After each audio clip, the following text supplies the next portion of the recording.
Chapter 5. Autosuggestion. The medium for influencing the subconscious mind. The third step toward riches. Autosuggestion is a term that applies to all suggestions and all self-administered stimuli that reach your mind through the five senses. Stated in another way, autosuggestion is self-suggestion. It is the way of communicating between that part of the mind where conscious thought takes place and that which serves as the seat of action for the subconscious mind. Through the dominating thoughts that you permit to remain in your conscious mind, it doesn't matter whether these thoughts are negative or positive, the principle of autosuggestion reaches the subconscious mind and influences it with these thoughts. Nature has built human beings so that we can have control over the material that reaches our subconscious mind through our five senses. However, this does not mean that we always exercise this control. In the great majority of instances, we do not exercise it, which explains why so many people go through life in poverty. Recall what I said about the subconscious mind resembling a fertile garden, in which weeds will grow if the seeds of more desirable crops are not sown. Autosuggestion is the way you may feed your subconscious on creative thoughts. Or you can, by neglecting it, permit thoughts of a destructive nature to find their way into this rich garden of the mind. Editor's comments. Numerous psychological studies and experiments with hypnotherapy have validated Napoleon Hill's concept that a person's subconscious mind retains everything that person ever experienced. Studies also support the theory that the subconscious is non-judgmental. It does not filter or interpret, it simply processes information literally and stores it. For those readers who may be dubious about the subconscious, or that thoughts stored below the level of consciousness can exert enough influence to affect attitude and behavior, the following explanation should alleviate any such doubts. There is no doubt about the existence of the conditions known by the psychological terms fixations, phobias, and compulsive behaviors. These conditions occur when a child has learned something in such a powerful or dramatic way that the knowledge becomes firmly planted in the child's subconscious mind. Then, even as the child grows to adulthood and the conscious mind learns to understand that information from a mature point of view, because the childhood learning experience was so powerful, the subconscious still retains the childhood understanding of the information.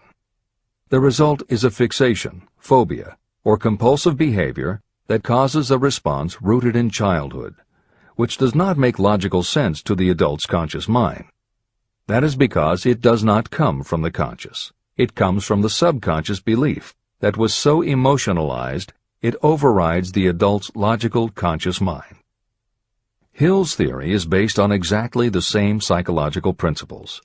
Thoughts do remain stored in the subconscious.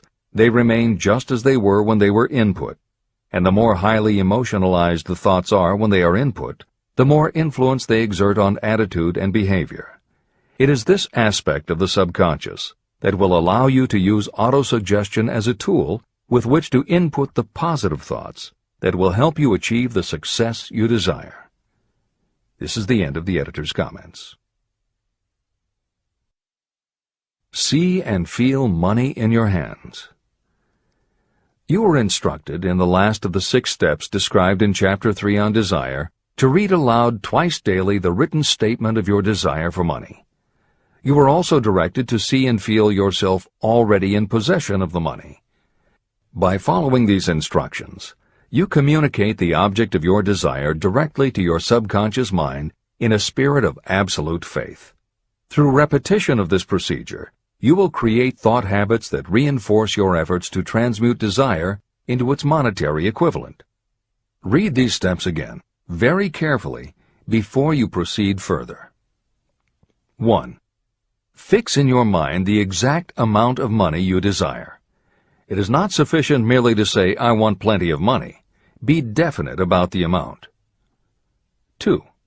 Determine exactly what you intend to give in return for the money you desire. There is no such reality as something for nothing. 3. Establish a definite date when you intend to possess the money you desire. 4. Create a definite plan for carrying out your desire and begin at once, whether you are ready or not, to put this plan into action. 5. Now write it out.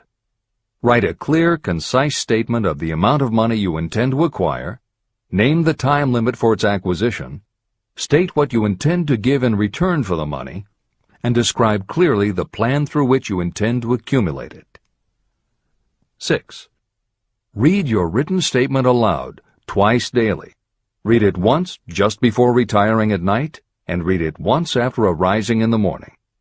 As you read, see and feel and believe yourself already in possession of the money. Remember, when reading aloud the statement of your desire, through which you will develop a money consciousness, that the mere reading of the words is of no consequence, unless you mix emotion or feeling with your words. Your subconscious mind recognizes and acts only upon thoughts that have been well mixed with emotion or feeling. This is a fact of such importance as to warrant repetition in practically every chapter. The lack of understanding of this is the main reason the majority of people who try to apply the principle of autosuggestion get no desirable results. Plain, unemotional words do not influence the subconscious mind. You will get no appreciable results until you learn to reach your subconscious mind with thoughts or spoken words that have been well emotionalized with belief. Do not become discouraged if you cannot control and direct your emotions the first time you try. Remember, there is no such possibility as something for nothing. You cannot cheat even if you desire to do so. The price of ability to influence your subconscious mind is persistence in applying the principles described here. You cannot develop the desired ability for a lower price. You, and you alone, must decide whether or not the reward, the money consciousness, is worth the price you must pay for it in effort. Your ability to use the principle of autosuggestion will depend very largely upon your capacity to concentrate on a given desire until that desire becomes a burning obsession. How to strengthen your powers of concentration. When you begin to carry out the instructions in the 6 steps, it will be necessary for you to make use of the principle of concentration. Following are suggestions for the effective use of concentration. When you begin the first of the 6 steps, which instructs you to fix in your own mind the exact amount of money you desire, close your eyes and hold your thoughts on that amount of money until you can actually see the physical appearance of the money. Do this at least once each day. As you go through these exercises, follow the instructions given in Chapter 4 on faith, and see yourself actually in possession of the money. Here is a most significant fact. The subconscious mind takes any orders given to it in a spirit of absolute faith and acts upon those orders. But the orders often have to be presented over and over again, repeated positive affirmation, before they are interpreted by the subconscious mind. Because of this, you might consider the possibility of playing a perfectly legitimate trick on your subconscious mind. Make it believe, because you believe it, that you must have the amount of money you are visualizing. Make it believe that this money is already awaiting your claim, so the subconscious mind must hand over to you practical plans for acquiring the money that is yours. Give this thought to your imagination, and see what your imagination can or will do to create practical plans for the accumulation of money through transmutation of your desire. Do not wait for a definite plan through which you will exchange services or merchandise in return for the money you are visualizing. Just start right now to see yourself in possession of the money, demanding, and expecting that your subconscious mind will hand over the plans you need. Be on the alert for these plans, and when they appear, put them into action immediately. When the plans appear, they will probably flash into your mind in the form of an inspiration or intuition from infinite intelligence. Treat it with respect and act upon it as soon as you receive it. In the 4th of the 6 steps, you are instructed to create a definite plan for carrying out your desire and begin at once to put this plan into action. Do the same thing here. Close your eyes and create in your mind a vivid image of you carrying out the instructions. Do not trust to your reason when creating your plan for accumulating money through the transmutation of desire. Your reasoning faculty may be lazy, and if you depend entirely upon it to serve you, it may disappoint you. When visualizing the money you intend to accumulate, see yourself rendering the service or delivering the merchandise you intend to give in return for this money. This is important. Editor's comments. The basic principle underlying autosuggestion is closely related to self-hypnosis, and both techniques played an important role in the development of modern psychology. Although all three concepts, autosuggestion, hypnosis, and psychology, had to overcome initial public skepticism, unfortunately, autosuggestion and hypnotism were hampered by events that further delayed their acceptance. Hypnosis was an integral part of the therapies used by the major figures in the development of psychology, including Sigmund Freud, Carl Jung, and William James. It fell out of favor as a therapeutic method when stage magicians began to use the technique in their acts. People found it difficult to give serious consideration to a method that was being used in theaters and nightclubs to make members of the audience do ridiculous things for comic effect. Autosuggestion encountered a similar problem. French psychiatrist Émile Coué was the best-known early advocate of autosuggestion. A contemporary of Sigmund Freud, Coué operated a clinic that treated patients diagnosed with psychosomatic ailments, individuals who have convinced themselves they are ill and even show symptoms but do not actually have a disease. Coué treated his patients with an autosuggestion technique that involved the repetition of statements he termed positive affirmations. Coué devised a general, non-specific phrase that would give the subconscious a positive instruction, but was open enough that it did not tell the subconscious how to do it. The positive affirmation was, "Every day, in every way, I am getting better and better." And he instructed his patients to repeat the phrase several times a day. Improvements among his patients happened so quickly and dramatically that his method became the talk of medical and scientific circles, and the use of the phrase practically became a movement in Europe. Word of the success Coué was having with his method spread to America, and he was soon booked to do a lecture tour. At one of his early speaking engagements, a cynical newspaper reporter made a joke of the technique, calling it, "Hell's bells, I'm well." The joke followed Coué wherever he spoke, and the press coverage was so negative he canceled his tour and returned to practice in Europe. Serious scientists and therapists continued to work with autosuggestion. But just as had happened when stage magicians cast doubt upon the efficacy of hypnosis, Coué's method of positive affirmation fell out of favor with the general public.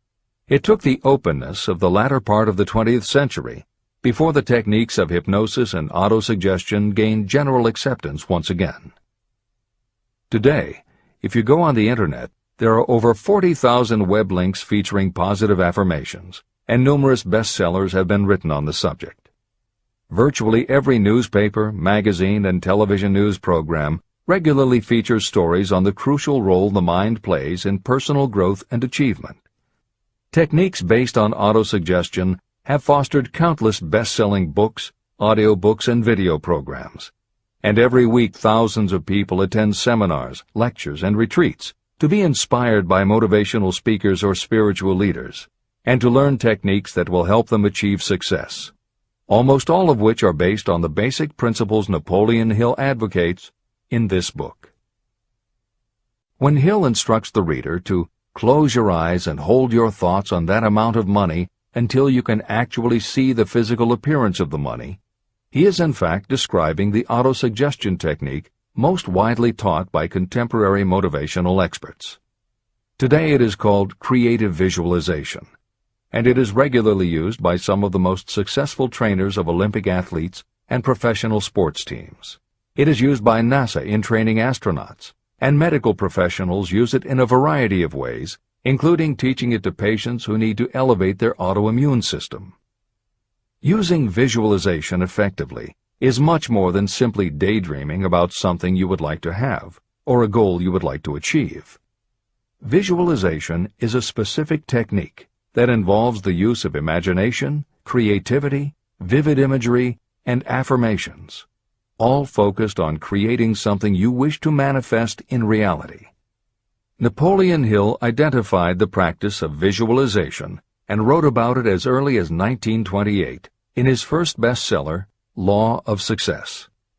Since then, many other psychologists, medical professionals, motivational speakers, and authors have developed systems based on the same principles. Dr. Maxwell Maltz, a noted plastic surgeon, found that often it was as important for his patients to change their inner perception of themselves as it was to change their outer appearance. Dr. Maltz's landmark bestseller, Psycho-Cybernetics, draws heavily on visualization as a way to increase self-esteem and improve a wide range of abilities. The Silva method, which is another variation on visualization, has been taught to millions of people by certified Silva trainers who hold seminars throughout the country. Jose Silva's best-selling book, The Silva Mind Control Method, has also sold many millions of copies. In 1978, 50 years after Napoleon Hill wrote about visualization in Law of Success, Shakti Gawain published the phenomenal bestseller Creative Visualization, and Adelaide Bry published Visualization, Directing the Movies of Your Mind. At about the same time, Dr. O. Carl Simonton, an oncologist, concluded that cancer patients who used visualizations in conjunction with chemotherapy treatments had a marked improvement over those who didn't. His bestseller, Getting Well Again, had a profound impact, and it was followed by books from other respected medical professionals, such as Love, Medicine, and Miracles by Dr. Bernie Siegel, and Superimmunity by Dr. Paul Purcell. Other bestsellers by Dr. John Sarno, Dr. Deepak Chopra, and Dr. Andrew Weil have made what once was referred to as alternative medicine now part of mainstream medical practice. This is the end of the editor's comments. Stimulate your subconscious mind. The instructions given previously for the steps necessary in your desire for money will now be summarized and blended with the principles covered by this chapter, as follows. 1. Go to some quiet spot, preferably in bed at night, where you will not be disturbed or interrupted. Close your eyes and repeat aloud, so that you may hear your own words, the written statement of the amount of money you intend to accumulate. Be specific about the time limit for its accumulation, and a description of the service or merchandise you intend to give in return for the money. As you carry out these instructions, see yourself already in possession of the money. For example, suppose that you intend to accumulate $50,000 by the 1st of January, 5 years from now, and that you intend to give your personal services as a salesperson in return for the money. Your written statement of your purpose should be similar to the following. By the 1st day of January, I will have in my possession $50,000, which will come to me in various amounts from time to time during the interim. In return for this money, I will give the most efficient service of which I am capable. I will give the fullest possible quantity and the best possible quality of service as a salesperson of, and describe the service or merchandise you intend to sell. I believe that I will have this money in my possession. My faith is so strong that I can now see this money before my eyes. I can touch it with my hands.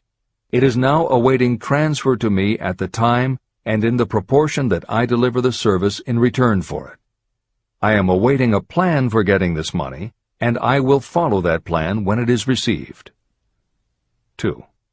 Repeat this program night and morning until you can see in your imagination the money you intend to accumulate. 3.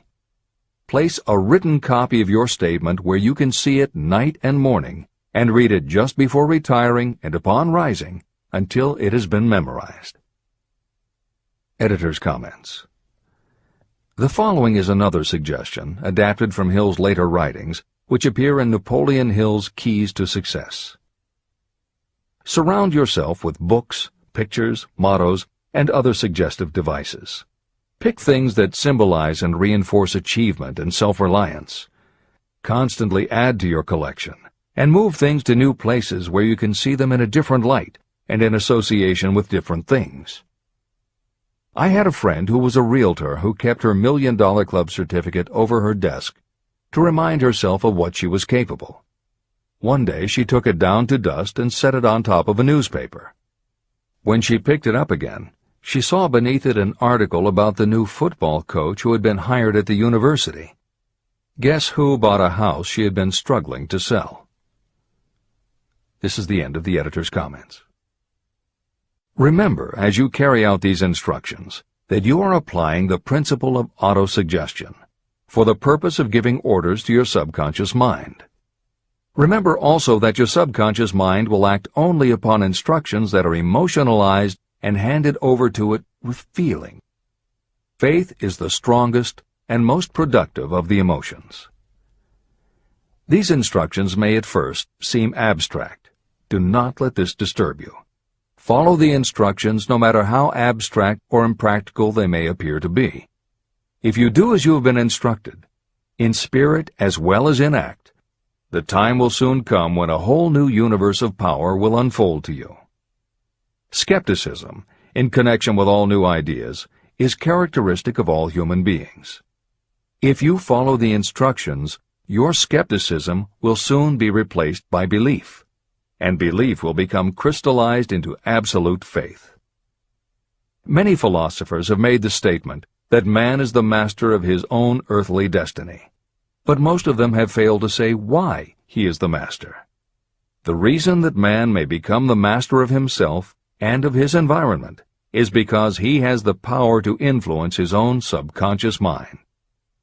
The actual performance of transmuting desire into money is through autosuggestion. That is the principle by which you can reach and influence the subconscious mind. The other principles are simply tools with which to apply autosuggestion. Keep this thought in mind, and you will at all times be conscious of the important part the principle of autosuggestion is to play in your efforts to accumulate money through the methods described in this book. After you have read the entire book, come back to this chapter and follow in spirit and in action this instruction. Read the entire chapter aloud once every night until you become thoroughly convinced that the principle of autosuggestion is sound and that it will accomplish for you all that has been claimed for it. As you read, underscore with a pencil every sentence that impresses you. Follow the foregoing instruction to the letter, and it will open the way for a complete understanding and mastery of the principles of success. Every adversity, every failure, and every heartache carries with it the seed of an equivalent or a greater benefit.